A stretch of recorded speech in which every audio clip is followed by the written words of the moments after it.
Gaganyaan mission की कामयाबी के लिए इसरो कर रहा बवाल। EOS-8 मिशन को लॉन्च करेगा इसरो का छुटकू SSLV-D3।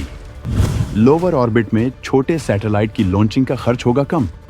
दोस्तों, इसरो गगनयान मिशन पर लगा हुआ है, जबकि इस वक्त गगनयान की कामयाबी से जुड़े तमाम प्रोजेक्ट इसरो कर रहा है, क्योंकि गगनयान की कामयाबी भारत के लिए बेहद खास है। इसके बाद भारत अंतरिक्ष में अपना अंतरिक्ष स्टेशन तैनात करके बवाल करने जा रहा है। लेकिन गगनयान मिशन में इसरो पहली बार इंसानों को अंतरिक्ष में भेज रहा है। इसी वजह से उनकी सुरक्षा को लेकर बेहद सावधानी रखी जा रही है और किसी भी तरह की गलती इसरो नहीं करना चाहता है। इसके लिए अमेरिका की एक निजी कंपनी के अंतरिक्ष यान में भारत का एक एस्ट्रोनॉट इंटरनेशनल स्पेस स्टेशन भेजा जा रहा है, जिससे उसके अनुभवों का इस्तेमाल इसरो कर सके और जरूरत के हिसाब से अपने अंतरिक्ष यान में बदलाव कर सके। जबकि वो रूस और अमेरिका के साथ साथ भारत में भी एस्ट्रोनॉट्स को ट्रेनिंग दे चुका है। इसी मिशन को कामयाब करने के लिए इसरो एक सैटेलाइट को लॉन्च करने जा रहा है, जिसे EOS-8 मिशन नाम दिया गया है। इसे इसरो के SSLV-D3 रॉकेट से लॉन्च किया जा रहा है, जिसे स्पेशली छोटे सैटेलाइट्स को लोअर अर्थ ऑर्बिट में स्थापित करने के लिए तैयार किया गया है। इस ऐतिहासिक मिशन के जरिए भारत को अंतरिक्ष में बहुत बड़ी कामयाबी मिलने वाली है। तो इस बेहद खास मिशन के बारे में सब कुछ जानने के लिए वीडियो को आखिरी तक देखिए। अंतरिक्ष में भारत की बढ़ती ताकत का दम देखकर आप उछल पड़ेंगे। आगे बढ़ने से पहले इसरो के समर्थन में वीडियो को लाइक जरूर करें। मौसम आपदाओं के अलावा नेविगेशन को बनाएगा मजबूत। समंदर ज्वालामुखी बाढ़ और हिमालय का करेगा अध्ययन। खास तकनीकियों से लैस ये सैटेलाइट ले जाएगा 3 पेलोड। दोस्तों, इस मिशन के जरिए इसरो कई कामयाबी एक साथ हासिल करने वाला है, जहां लॉन्च होने वाला सैटेलाइट तमाम जियोग्राफिकल स्टडी में मदद करेगा, तमाम आपदाओं की पूर्व सूचना देगा, जबकि SSLV-D3 रॉकेट की ये तीसरी उड़ान है। लगातार इस रॉकेट को मिल रही कामयाबी के बाद भारत छोटे सैटेलाइट की लॉन्चिंग के मामले में काफी आगे निकल जाएगा, जिससे तगड़ा फायदा होगा।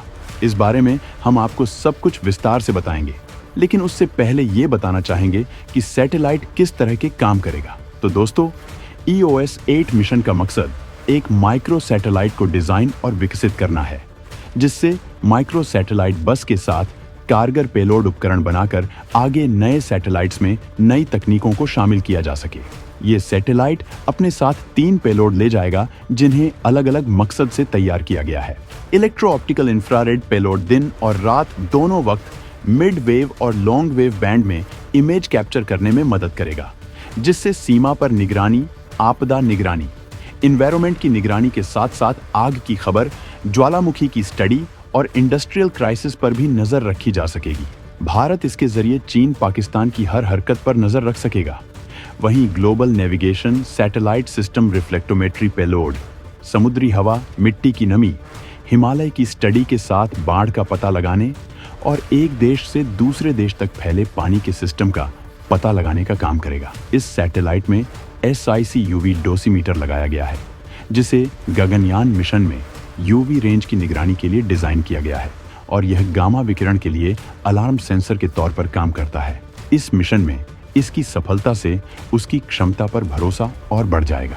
ये सैटेलाइट 37.4 डिग्री के झुकाव के साथ 475 किलोमीटर की ऊंचाई पर लोअर अर्थ ऑर्बिट में स्थापित किया जाएगा। ये मिशन केवल 1 साल के लिए है। लगभग 175.5 किलोग्राम वजन वाले EOS-8 को तमाम तकनीकियों से लैस किया गया है। इसमें 400 GB डेटा स्टोरेज की क्षमता है। ये मिशन अंतरिक्ष तकनीक में एक तगड़ा कदम है, क्योंकि इसरो इसमें X band data transmission, advance battery management system और तमाम नई तकनीकियों का इस्तेमाल करने जा रहा है। इस मिशन में स्वदेशीकरण पर खास जोर दिया गया है, चाहे वो सौर सेल प्रोडक्शन हो या नैनो स्टार सेंसर का इस्तेमाल हो।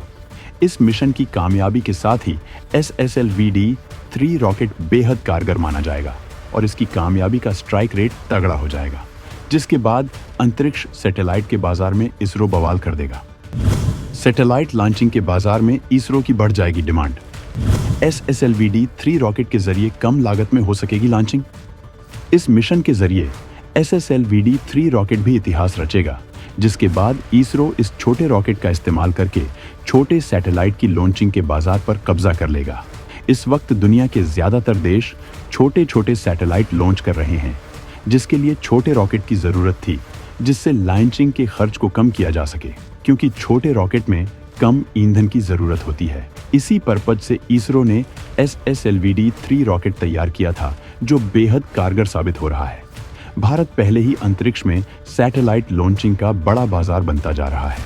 दुनिया भर के तमाम देश इस काम के लिए भारत का रुख कर रहे हैं, क्योंकि भारत कम खर्च में सुरक्षित और सटीक लॉन्चिंग करता है। इस मामले में भारत इतना मजबूत हो चुका है कि अंतरिक्ष में बेहद मजबूत माने जाने वाले रूस से भी तमाम ऑर्डर छीन चुका है। दरअसल यूक्रेन वॉर की वजह से यूरोप और अमेरिका रूस से कोई सैटेलाइट लॉन्च नहीं करवा रहे हैं, जबकि पहले यूरोप के लिए रूस सबसे बड़ा विकल्प था। ऐसे में भारत ने रूस की जगह ले ली है। भारत इस तकनीक में लगातार इजाफा कर रहा है और सैटेलाइट लॉन्चिंग के लिए लागत कम करने की कोशिश कर रहा है। जहां वो विशाल सैटेलाइट लॉन्च करने के लिए ताकतवर रॉकेट का निर्माण कर रहा है, वहीं वो छोटे सैटेलाइट के लिए SSLVD-3 जैसे रॉकेट बना चुका है। अंतरिक्ष का बाजार इस वक्त दुनिया में बेहद फायदे का बाजार है। अमेरिका सहित कई देशों की अंतरिक्ष एजेंसियां इसके जरिए तगड़ा मुनाफा कमा रही हैं। भारत इसमें बड़ा हिस्सा हासिल करना चाहता है। इसकी वजह से वो लगातार अपनी तकनीकियों को मजबूत बनाता जा रहा है। भारत की अंतरिक्ष ताकत भारत को मिसाइल तकनीक में भी इजाफा कर रही है। इसकी वजह से भारत MIRV तकनीक हासिल कर सका है, जिसे लंबी दूरी की बैलिस्टिक मिसाइलों में इस्तेमाल किया जाता है।